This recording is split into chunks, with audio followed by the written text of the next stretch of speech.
Many of us imagine Princess Catherine's life as a fairy tale. However, not everything is rosy in the life of royalty. Her journey is far more complex than it seems. Behind the pomp and pageantry of their glorious lifestyle lies a whole list of strict regulations they must adhere to. Let's take a look at the royal rulebook, which the princess has banned from doing over the years. 1. Posing for selfies. Members of the royal family frequently interact with the public and fans, but they are not allowed to pose or take selfies. They are permitted only handshakes and greetings. However, recent years, Catherine tends to break royal protocol by stopping for selfies. Her insistence in her latest video at the Fox Club's nursery proving that the no selfie rule ought to be removed from the royal rule book. 2. Giving autographs. This is prohibited because royal signatures could be forged and used for fraudulent purposes. Is when the princess attended the 2023 Chelsea Flower Show, where she chatted about Prince Louis to visiting school children. She was not so welcoming. When one of the kids asked for an autograph, "My name's Catherine. I'm not allowed to write my signature.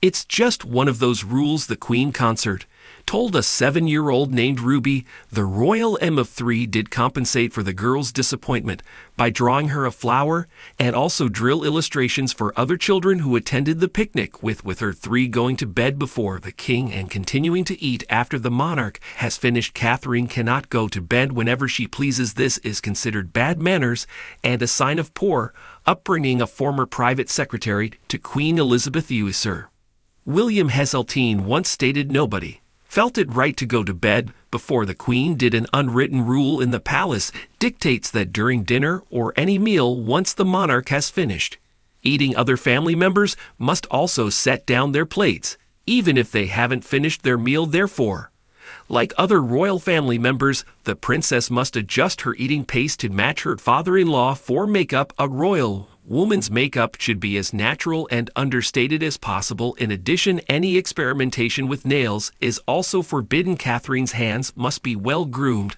but with manicures in nude or subdued shades. However, marking their first Easter without Queen Elizabeth II, this is reportedly the first time that she'd been seen with bright red nail polish since she married William in 2011. 5. Outfits. The protocol requires the princess to wear modest, conservative clothing in muted tones. Therefore, overly revealing styles, short skirts, and plunging necklines are strictly forbidden, as the royal family is staunchly against cruelty to animals. Wearing clothes made of natural fur is prohibited. While it's not said to be strictly enforced, the late Queen was believed to prefer royal ladies to wear tights to formal events. She and other royals are advised against removing their coats or their outerwear in public.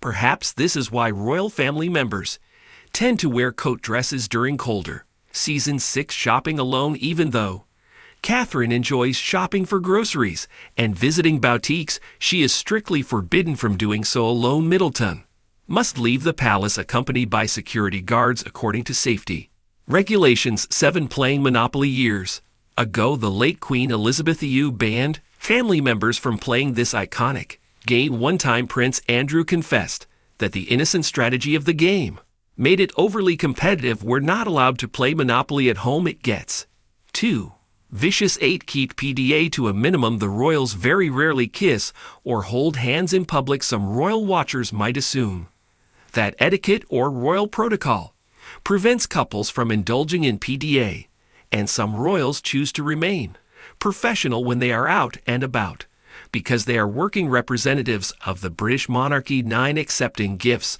The royals receive hundreds of gifts from well-wishers during their public engagements and overseas tours, but there are rules around what they can and can't accept. When it comes to members of the public, they can accept smaller gifts from individuals, such as flowers, food, reasonable amounts of consumables, and non-controversial books. But the royals cannot accept anything more than 150 bits, 10 flying together. While there's no official rule in place, heirs should technically not be taking the same flights to protect royal lineage. Of course, to be practical, you will have seen direct heirs traveling together and passed countless times before, but they must seek permission from the king, who has the final say on the matter.